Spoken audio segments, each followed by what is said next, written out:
I begged my sister to choose her fiancé over me, but she ended their 9-year relationship to keep being my full-time carer, and now I feel like the burden that's ruining her life. I'm a disabled 21-year-old male. I live with my older sister who's 27. I've been a paraplegic since I was a kid as a result of an accident. Our remaining parent, our dad, is pretty old and sick. He's in an old folks' home, and my sister takes me to see him occasionally. My sister is pretty much my full-time carer. She has her own job which she works to support both of us, and when she's not on her job, she's usually taking care of me. She's had a very serious boyfriend for 9 years. They've been in a relationship since she was 18.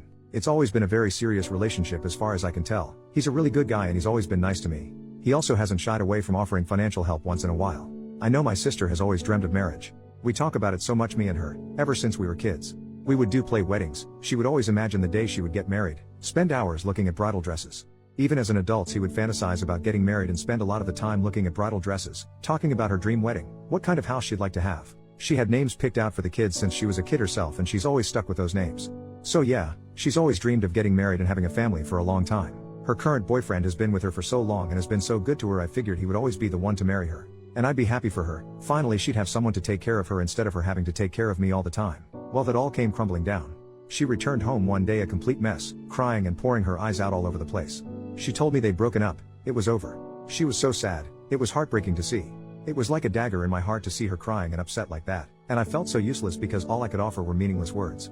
She wouldn't tell me why. I figured she just didn't want to talk about it. After a few days, she still didn't want to talk about. She was still incredibly upset, crying a lot. I told her I'm her brother. I may be physically disabled, but my heart and mind still work perfectly. She can talk to me about anything. Very reluctantly and with pushing, she opened up about it. She told me her boyfriend had proposed to her. I told her that's excellent. Why did they break up? She had always wanted to get married and had been waiting years for this. She told me they had talked about it, and her boyfriend wanted her to move in with him. They would find a separate carer to look after me. They would still see me occasionally, but I would not visit them and my sister would no longer be my carer at all.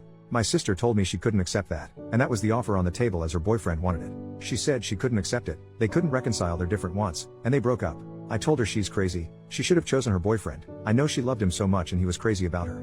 She should have gone and gotten married. She can stay tied to me forever. She should live her own life and have her own family.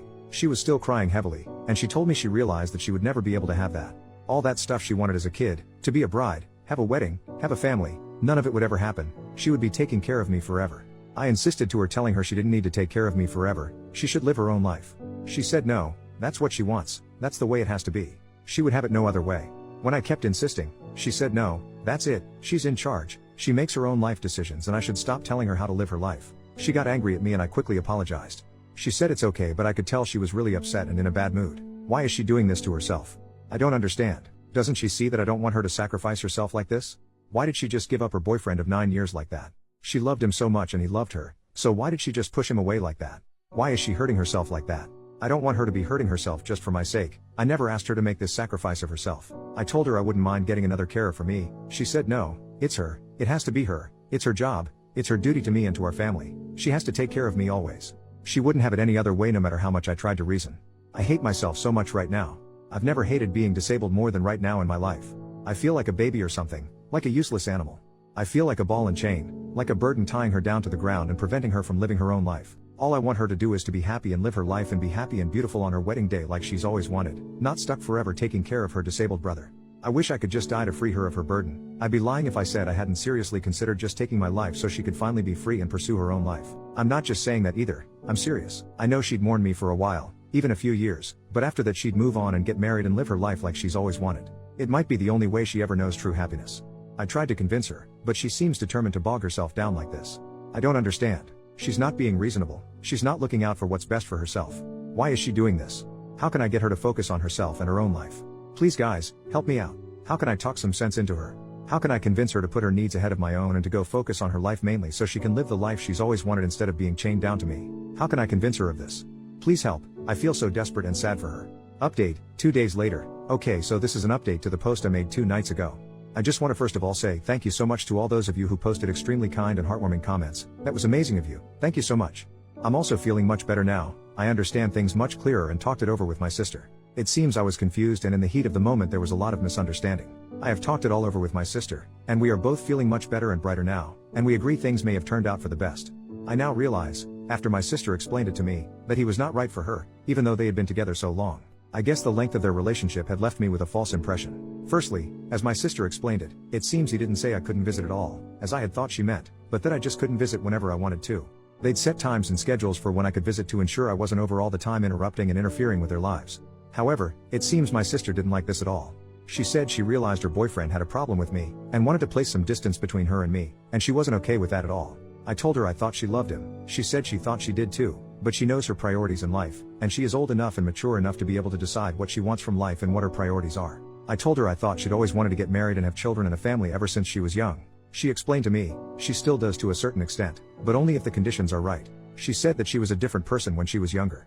Now that she's older, her ideals and priorities have changed. She said that if she does get married, it's basically like what one commenter described as a package deal. I'd have to be included in the family too, and I'd have to live them and be part of their family full time. She said if any potential husband couldn't accept that, then he could get stuffed, and she didn't want him.